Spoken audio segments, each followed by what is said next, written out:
When Tomorrow Comes, by Tony Gagliardi. Chapter 8. The Pilot's Warning. The fire burned steady against the darkness, casting its ancient spell of light and shadow. Around it, the survivors had drawn close, seeking more than warmth, the simple comfort of shared light on a shore far from home. The storm had passed, but its echo still reverberated through them, the grit of sand in everything, the bone-deep exhaustion of survival, and the weight of not knowing what came next. The children clustered into a loose semicircle beside the flames, wrapped in whatever dry clothes they could find. No trace remained of their pirate costumes; those had been lost somewhere between the storm and finding themselves cast up on this strange beach. What remained were 5 young faces caught between exhaustion and a curiosity that wouldn't rest, despite their weary bodies. Maya held the pilot's leather-bound journal they'd found in the cave, cradling it as if it held someone's deepest secrets. She looked up at Eva, extending the journal toward her with the same reverence she'd once felt accepting her treasure map from Matteo.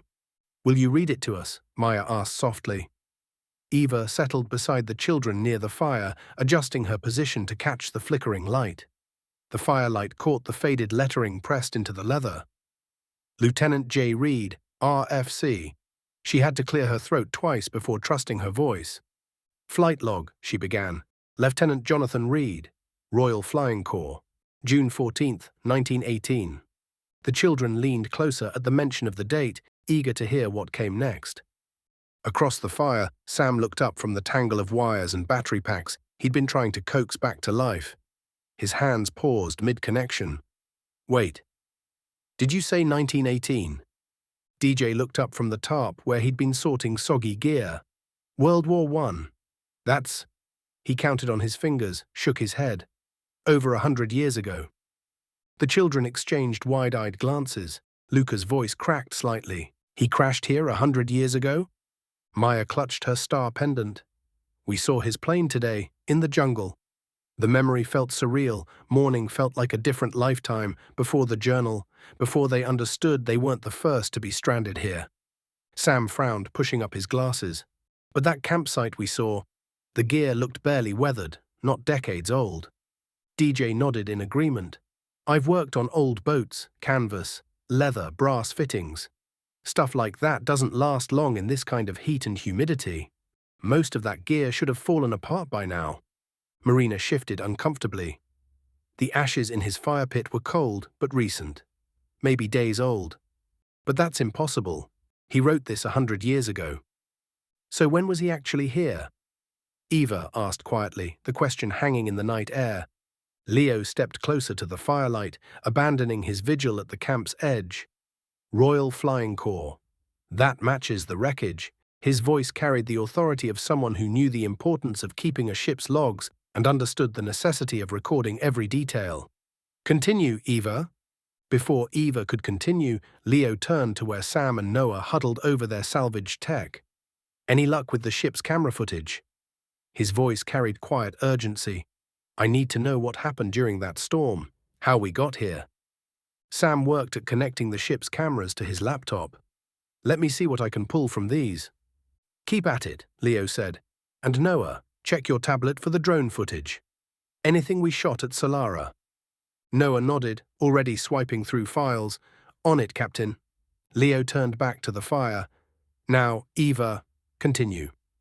Eva found her place again, angling the journal toward the firelight. "Mission Reconnaissance Patrol Echo 7. Departure 1400 hours. Route Base Charlie to grid reference 745-892, approximately 40 miles east of Isla Solara. Reports of unusual aerial phenomena requiring investigation. Weather clear, visibility unlimited. Aircraft Sopwith Camel B4731. 1430 hours, approaching target area east of Isla Solara. Radio contact normal. 1445 hours, encountered severe electrical storm, origin unknown, all instruments failing in sequence, attempting emergency return. 1500 hours, storm has me trapped east of Isla Solara. Eva's voice steadied as she read, but the pilot's words carried their own tremor. East of Solara, Leo said, straightening. That's where we were when our storm hit. Eva continued reading. Sky went violet. Instruments failed in sequence, compass spinning out of control, altimeter going crazy. Radio gave bursts of static, then failed. Tried to maintain altitude, but too much turbulence. Air thick as molasses, lightning coming from all directions. The water below began to spiral upward like a massive twister rising from the sea. It caught my plane and pulled me into it, everything spinning, sky and water twisted together, bolts of lightning striking through the chaos. Danny pulled her knees to her chest, the memory of their own storm flooding back. The way the lightning had seemed to reach for them, like it knew they were there. Lost all control, tried to outmaneuver it, but couldn't. The plane went into a spin I couldn't correct. It was like I was being pulled into the heart of the storm. Lost all visibility, couldn't tell which way was up, spinning through layers of light and darkness. Then, blackness. When I came to, trees were rushing toward me, or I was falling toward them. Can't remember which. Woke up hanging from my harness, lucky to be breathing. Fuselage cracked but intact. Right wing, gone. Instruments completely haywire, compass spinning wildly, couldn't get a proper reading on anything. June 15th, 1918. Pulled what I could from the wreck. Emergency supplies minimal, they pack light for reconnaissance flights.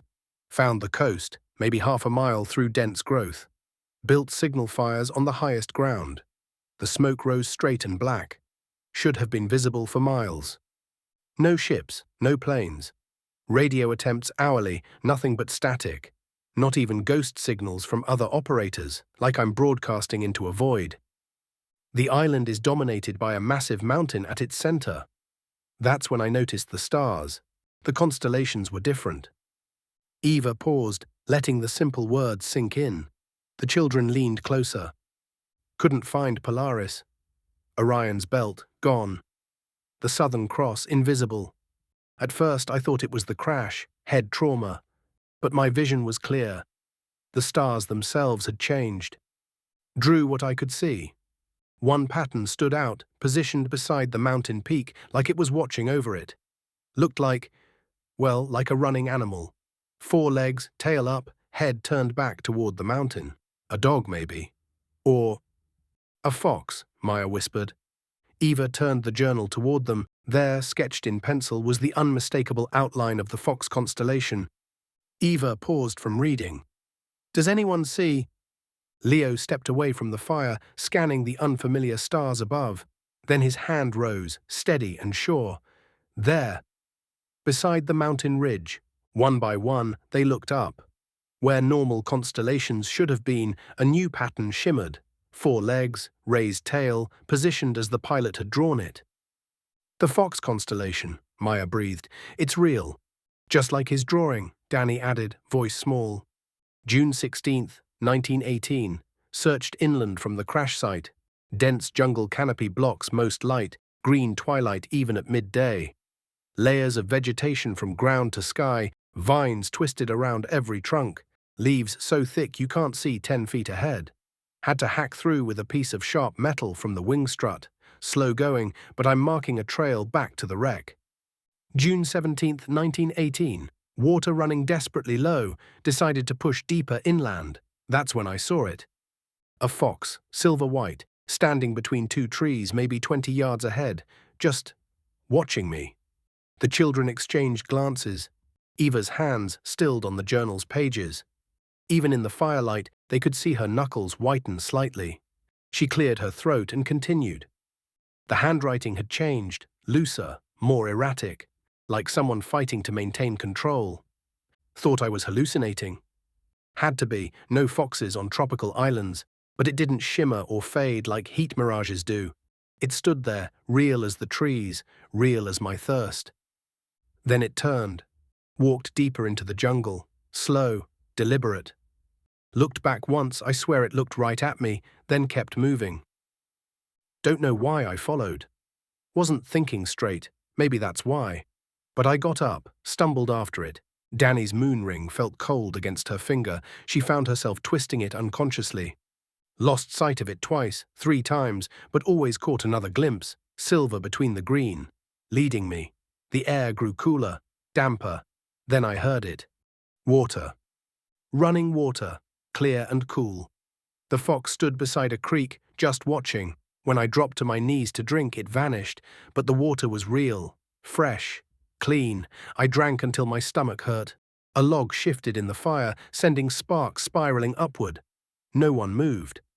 Found a cave nearby, further up the creek, dry, protected, like it was waiting for someone to find it.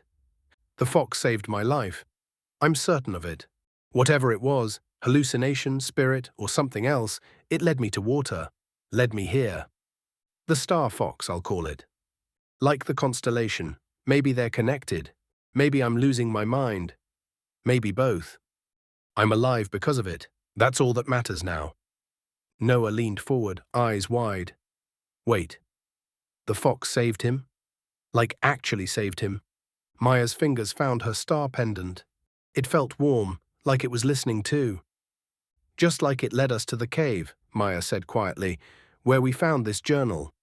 Do you think it's the same fox we saw? Isla whispered. Luca shifted uncomfortably. But that was today. This was 100 years ago. Maya looked down at her pendant. We walked his trail today. The one he cut to get to the cave. It looked like someone had just been through there. Marina frowned. That's impossible. Jungle growth would have covered any trail within months. Sam shifted uneasily. How is any of this possible? Leo watched their faces in the firelight, fear mixing with wonder. Something's not right about the timeline here, he said, echoing what they were all thinking. DJ cleared his throat. Could be coincidence. Dehydration makes people see things. The constellation's real, Danny interrupted, pointing up. We just saw it. So the fox is real too. Maya's voice was quiet. And we were both east of Solara. The fire crackled in the sudden silence. Wait, what do you mean? Noah asked, looking between her and the journal. The pilot, Maya said, pointing at the journal. He was east of Solara when a storm caught him. A vortex rising from the water. We were east of Solara when our storm hit, and we were caught in a vortex too. Luca's eyes widened. The same location. Same unnatural storm, Marina added slowly. But 100 years apart. Eva breathed. Danny's voice cut through, quiet but certain. What if we weren't? What if time doesn't work the same here? An uncomfortable silence settled over them. Eva looked down at the journal, then back at the children's faces, each processing impossibility in their own way. Should I continue? She asked gently. Maya nodded. We need to know what happens next. Eva turned the page. The pilot's handwriting had steadied, still cramped but controlled again. The wonder and confusion were gone now, replaced by practical focus. June 18th, 1918. At least according to my watch, still keeping good time despite everything. 4 days since the crash, slept near the creek. The cave is dry, positioned in a rocky outcrop perfectly above the waterline, almost like it was carved for shelter. Moved what I could salvage from the wreck, found a canvas tarp wedged behind the seat. More ration tins under a crushed panel. Not much, but it'll stretch if I'm careful. Marked the cave entrance with chalk. My little kingdom now. For however long. The fire popped, sending shadows dancing across their faces. Eva continued, the creek runs clear and cool, follows a natural channel through the rocks, flowing down from the mountain. Refilled both canteens, water tastes clean and fresh, set up a small fire pit just outside the cave entrance. Haven't seen the star fox again. But I keep watching for that silver shape between the trees. Tomorrow I'll follow the creek upstream toward the mountain. It cuts the easiest path through the jungle. If there's anything else on this island, anything at all, water will lead me there. Sam looked up from his tangle of wires. Smart. Basic survival protocol. The mountain dominates everything here. Can see it from the cave mouth, massive, imposing. Something about its silhouette seems deliberate. But mist clings to the upper slopes. Hard to make out details. The Fox constellation hangs next to its peak after sunset, pointing the way, warning me off. Impossible to say. But I have to know what's up there. Have to try. The sea offers nothing but an empty horizon. Maybe the mountain holds answers. It's the only lead I have. I'll leave at first light. Follow the creek as far as it goes. Eva flipped to the next entry. June 19th, 1918. Packed what supplies I have for the day. Started upstream at dawn. About an hour upstream, hard to judge distance, but maybe a mile or so, I found something. Large stones arranged in a circle. Noah's tablet flickered. He frowned, tapping the screen. This drone footage is time-stamped weird, like the clock was… Focus, Noah, Leo said gently. One discovery at a time. Sam's laptop beeped twice, getting somewhere with the ship's footage. The statics clearing up around the lightning strikes. DJ leaned closer. That's when everything went sideways. Leo nodded tightly. Keep working on it. Eva continued reading. The stones, 12 of them, standing upright despite God knows how many years of storms. Each one's carved with symbols. Not natural. Definitely not. Someone placed these, someone with purpose. Eva turned the journal to show his sketches. Rough, quick drawings, but unmistakable. The children perked up. Marina shifted closer to Eva, studying the journal. Isla gasped, fumbling for her turquoise charm. That wave symbol. And the crescent moon, Danny breathed, her ring suddenly cold against her finger. Maya pointed at another sketch. The star, just like mine. Marina leaned in, studying the sketches with professional interest. These aren't random carvings. That's deliberate placement. I've seen similar arrangements in underwater sites. They mark important gathering points. Eva nodded. The symbol grouping suggests some kind of classification system. Maybe astronomical, maybe ceremonial. She continued reading. I don't recognize the language, if it is a language. But the arrangement feels deliberate, ritual, like a place where people gathered to… What? Worship? Navigate? Remember. Sam's fingers flew across his keyboard. Almost there. The file's reconstructing. I can see shapes moving on deck. During the storm? Leo asked sharply. Right before the worst of it, Sam replied. Eva cleared her throat, drawing attention back to the journal. In the center, a shallow pond. Clear water, carved symbols around the rim. I stood there for God knows how long. The place feels expectant. Like it's waiting for something. Or someone. Could swear I heard whispers, but probably just wind through the stones. Who built this place? And are they still here? The stones look ancient, but the pond water is crystal clear, almost like it's being kept that way. I continued to follow the creek further upstream. Noah's tablet screen suddenly stabilized. Captain, the drone footage. Hold that thought, Leo said. What did he find next, Eva? A log in the fire shifted, sending sparks up into the darkness. Everyone leaned closer. June 19th, 1918. Midday. The creek led me to something I didn't expect. A village, abandoned but well preserved. Stone foundations. Stone-roofed buildings still intact. Clever construction. Built to last. Sam's laptop screen flashed. Got it. Ship cams, partial footage restored. His voice was tight. Lightning strikes, multiple angles. Save it, Leo ordered. We'll look after this. Eva continued. The strange thing. No people, no signs anyone's been here recently. No tools, no belongings left behind. Like everyone just packed up and walked away. Marina's expertise kicked in. That's intentional abandonment. Not disaster. I've seen it in Polynesian sites. When the fish ran out or water sources shifted, entire populations would relocate. DJ shifted uneasily. Ghost town. Perfect. The buildings follow a pattern. Arranged in concentric circles around a domed central building. Inside the main structure, a stone fire pit, cold now, carved symbols around its rim. I traced the symbols around the fire pit. Then I heard something, whispers maybe, coming from everywhere and nowhere, lasted maybe 10 seconds. Then silence again. Behind them, Noah's tablet pinged. Captain? Hold on, Leo said, his jaw tight. There's more to this. Let's see what he found next. Eva? The creek continues past the village, climbing toward higher ground. I can see where it cuts through the slope. Must be a gorge or ravine up ahead. Light's starting to fade, but something's pulling me forward. Eva glanced ahead in the journal. The next entry is different. Shaky. Different how? Maya asked. Noah's tablet chimed again. The drone footage from Solara was fully loaded now, waiting. Sam's laptop showed the ship's cam files, reconstructed and ready. But no one moved to check them, not yet. Eva's voice dropped lower.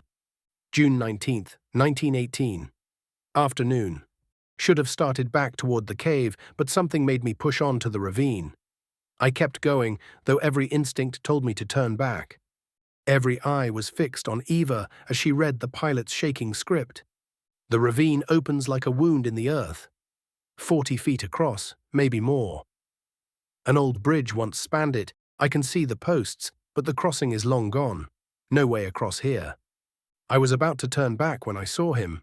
Just standing there on the far side, tall figure in dark robes, hood up, face hidden. Didn't move, didn't gesture, just watched. I called out, no response, waved, nothing. He just stood there like he'd been carved from the rock itself. Eva showed them the page, a hasty sketch but unmistakable, a tall figure in dark robes on the far side of the ravine. Underneath, the pilot had written, "The Watcher." Isla whimpered softly. Maya's hand found hers. Behind them, Sam gasped at his laptop screen. "Leo, you need to see this." Leo moved quickly to the laptop, Marina and DJ following.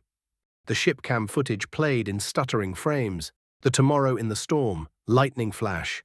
And there, near the wheel. "Oh my God," Marina breathed. "It's the same figure."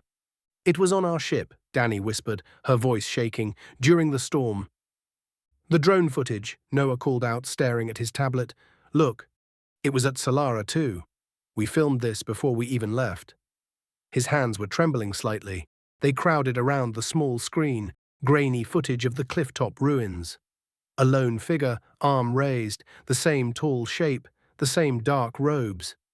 Luca stood up suddenly. "It's been tracking us. This whole time." DJ's face had gone pale. "This thing's been following us, or we've been following it. Do you think—" Maya's voice was barely a whisper. "Do you think it's watching us? Now? Right now?" Everyone's eyes instinctively darted to the tree line, the darkness beyond the fire's reach. "Stop," Leo said firmly, but not harshly. "We don't know what it is. Could be anything, could be nothing." But even as he said it, his hand moved unconsciously toward his knife. Leo studied both screens, jaw locked. "Keep reading, Eva." Eva continued. "Then the light changed, sun dropping behind the mountain, and I saw them, lights moving up the mountainside behind the Watcher. The lights formed shapes as they moved, silent aircraft of some kind. They rose from the mountain, surrounded by mist, then disappeared back into it, like they were flying straight into solid rock. Whatever those lights are, they might be my only way off this island. I have to find another way across the ravine to get up to that mountain." The journal entry ended there. Silence settled over them. Maya spoke, voice small but certain. "He's watching us right now, isn't he?" No one answered. Eva turned the page, but her fingers paused. The next sheet was ragged along the inner edge. She examined the binding more closely. "There's a page missing," she said quietly. "It's been torn out." She showed them the jagged remnant still attached to the journal. Torn strands of paper clung to the spine where the page had been ripped out. "What was on it?" Maya asked. Eva shook her head. "I don't know. The entry just continues on the next page, but there's a gap. Whatever he wrote about or drew, it's gone." "Why tear it out?" Luca wondered aloud. "Why take just that page?" No one had an answer. "He was going to draw them," Marina said, "the ships." "But it's missing," Maya said, running her finger along the torn edge. "But who tore it out?" Maya asked. "Why would he tear out his own drawing?" "Maybe it fell out." "Got damaged?" Noah suggested. "No," Eva said, examining the tear. "This was deliberate. Someone removed it." DJ shifted uneasily. "But this journal's been in that cave for 100 years. Who would—" The mystery hung between them. A missing piece, a stolen answer. Eva cleared her throat. "Should I continue with what's left?" They nodded. But the missing page had changed something. Now they weren't just reading history, they were following someone else's trail. Eva's voice steadied as she continued reading. I watched those lights for, I don't know how long. They weren't planes, no engine sounds, no wings I could see. They rose from the mountain, heading out over the sea until they vanished among the stars. I could make out shapes. Cylindrical, disc-shaped. They gleamed like metal when they caught the last sunlight. This is it. This is how I get off this island, not by sailing ship or rescue plane, but on one of these craft. Silent vehicles defying every law of physics I know. Noah's eyes went wide. Wait. Cylindrical and disc-shaped, those are UFOs. UFOs, Isla whispered. Unidentified flying objects, Maya explained. Like alien ships. Luca sat up straighter. You think there are aliens in the mountain? The Watcher, Danny breathed. What if it's not human? DJ tried to laugh it off. Come on, kids. Let's not jump to… Marina and Eva exchanged glances. Even they looked unsettled. We don't know what we're dealing with, Leo said carefully. Could be military. Could be something else. Something else? Maya repeated softly. Like what? Eva stopped abruptly. Her fingers traced the journal's binding. She turned to the final page. The handwriting was rushed now, urgent. June 20th, 1918. Dawn, no ships on the horizon, no rescue planes. Compass still spins, radio dead. But those lights, those things I saw, real or madness, they're the only motion I've seen leaving this place, rising from the mountain, heading out over the sea. Today I go back to that ravine. If those lights are real, that's my way off this island. Eva's voice faded. That's the last entry. A heavy silence fell over the group. As Eva turned the last page, something slipped from between the back cover and the binding, a folded piece of parchment, yellowed and brittle. Wait, Isla said, pointing. What's that? Eva picked it up gently, unfolding it with careful hands. It's a map. They huddled closer as she spread it on her lap. It was a hand-drawn sketch of the creek, showing the locations of the cave, the stone circle, and the village along its path. At the far edge, the broken bridge with an X marking where he'd stopped. He mapped his route, Marina said softly. Leo studied it intently. This shows exactly how he got to the ravine, where he saw the Watcher. The children were getting tired now, the long day and intense revelations taking their toll. Isla yawned. Maya's eyes were heavy. We should get some rest, Eva said gently. As the children settled into their makeshift beds near the fire, the adults remained seated, voices dropping to murmurs. We're in the same position he was, Sam said quietly. No working equipment. No way to signal for help. My ex-wife is already convinced I'm an irresponsible father, DJ said, staring into the flames. This situation won't make things any better. Marina touched his shoulder and met his eyes. We'll get back, DJ, and when we do, you'll have one hell of a story to tell her. How? Sam asked. The pilot was right. Nothing's coming by sea. They fell silent, each lost in thoughts of what they'd left behind. Families, careers, lives that seemed impossibly distant now. Finally, Leo stood. The firelight caught the set of his jaw, the determination in his eyes. Tomorrow we follow his path, he said simply. We go inland. We find that crossing, and we discover what's in that mountain. And if those lights aren't what we think they are, Marina asked. We won't know unless we investigate, Eva said quietly. The pilot's journal is the only lead we have. Leo's gaze swept over the sleeping children, lingering on Luca and Danny. Then at least we'll have tried. Sitting here means dying slowly. The pilot knew that. He looked up. Overhead, the Star Fox constellation shimmering in the foreign sky, pointing the way toward the mountain. When tomorrow comes, he said quietly, we climb.